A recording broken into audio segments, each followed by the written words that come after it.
Must have read too many Batman comics when I was a kid. Watched too many old John Wayne movies on our tiny 12-inch black and white TV. Why else would I have been such a little sap? I mean, I really believe good triumphed over evil and wishing made it so, and God answered our prayers. I mean, Batman and John Wayne proved it all the time. And I believe my parents loved me, even when mom beat me with a belt, a pretty face flushed red and sweaty, eyes wide, glaring at me with hatred. If I tried to run away or stop her, she'd beat me even harder. Stand there and take it like a man, she'd shriek, even though I wasn't a man, just a sappy little kid who loved her very, very much. On the street, when bullied, I did what I was taught to do. I stood there and took it like a man and became the target of every neighborhood bully. And East New York, Brooklyn was lousy with bullies.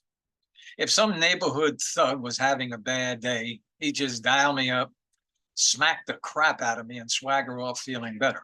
I'd go home crying and get cursed and screamed at for, first of all, getting beat up, and second of all, for crying. Little girls cry. Are you a little girl? Mom would ask. You must be, because men don't cry. When I was about 5, my dad, who didn't seem to like me very much, was going somewhere.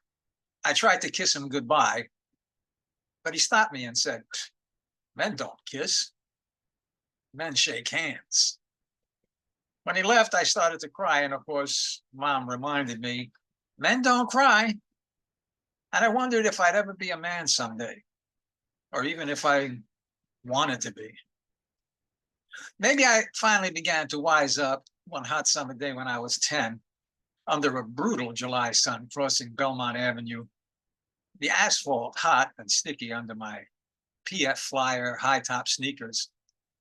When my childish beliefs morphed into ugly reality, I was walking toward the corner of Jerome Street where all the kids met.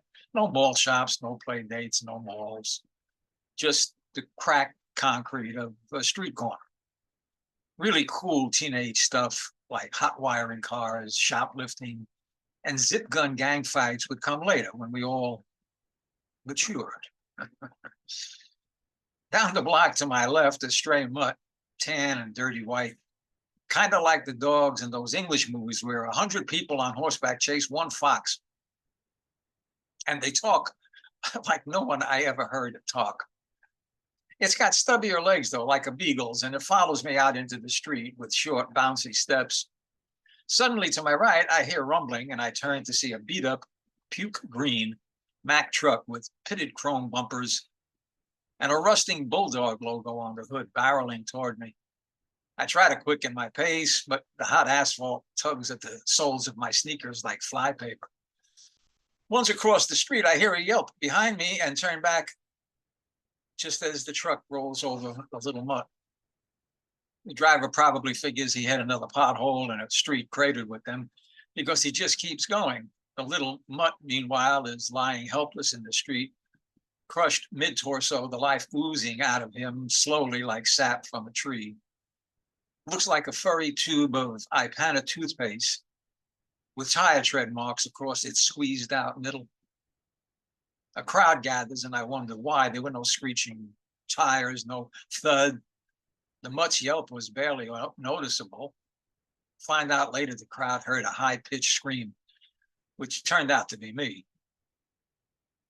A lady in a faded print housecoat says, somebody should do something, then falls sadly silent. Herb, the guy from the grocery store, asks if anyone got the truck's plate number.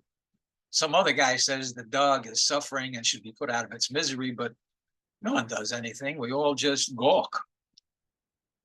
Meanwhile, I'm wondering when the little dog is going to get up and run away.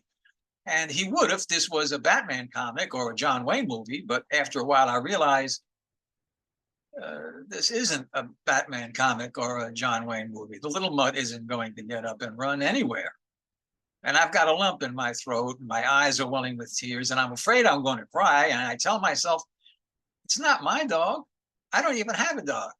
Just a stray mutt. I'm not a little girl. I'm a man. Men don't cry. We're all still standing around staring dumbly when the nasty old guy from up the block, who they say used to be a cop and always chases us away from his house. He won't even give us our ball back if it lands in his yard. Comes out of his house unshaven, gray beard stubble, heavy bib overalls, and a long sleeve flannel shirt, despite the wilting heat. Stares down at the little mutt crushed across its middle, the life still seeping out of him, and then looks up at us like we're dog shit and he just stepped in us and now he has to clean us out of the cleats in his work boots. He turns away in disgust, walks back to his house with slow, stiff, angry old man steps. A moment or two later, he's back with a 38 long barrel, police special.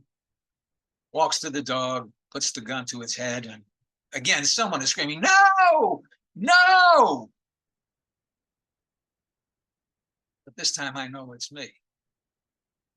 It's like I've got a knife stuck in my heart, bleeding inside, the life either seeping out of me too.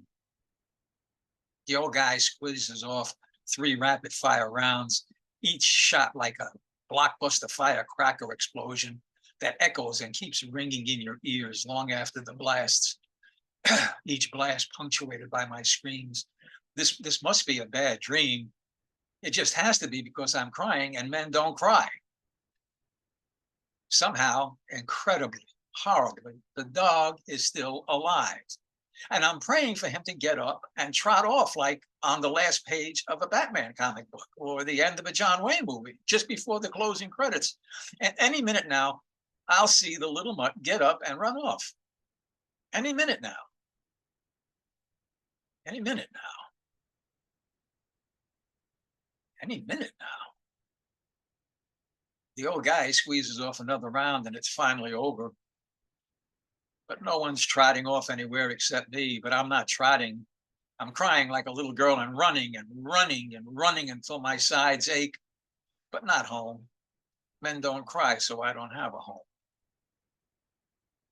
The years go by faster than I could ever have imagined. You learn even grown men with automatic weapons and combat training can crack under constant assault. You learn metal pipes burst under constant pressure. You learn a child's heart breaks under constant abuse. You learn the sooner you kick the shit out of the bully, the sooner the bully stops kicking the shit out of you. You learn the old guy did what had to be done because impotently staring at pain just prolongs it. You learn good doesn't always prevail and wishing doesn't make anything so. And God's either hearing impaired or he has a really, really weird sense of humor. And you learn kneeling in prayer just gives you sore knees. I still cry when I remember that tan and white stray mutt dying on that hot Brooklyn street so many years ago, taking a little of my innocence with it. I'm an old man now. I don't take shit from anyone anymore, but I still cry. Only now I do it secretly inside myself, where no one can see me. Crying right now. And you don't even know it, do you?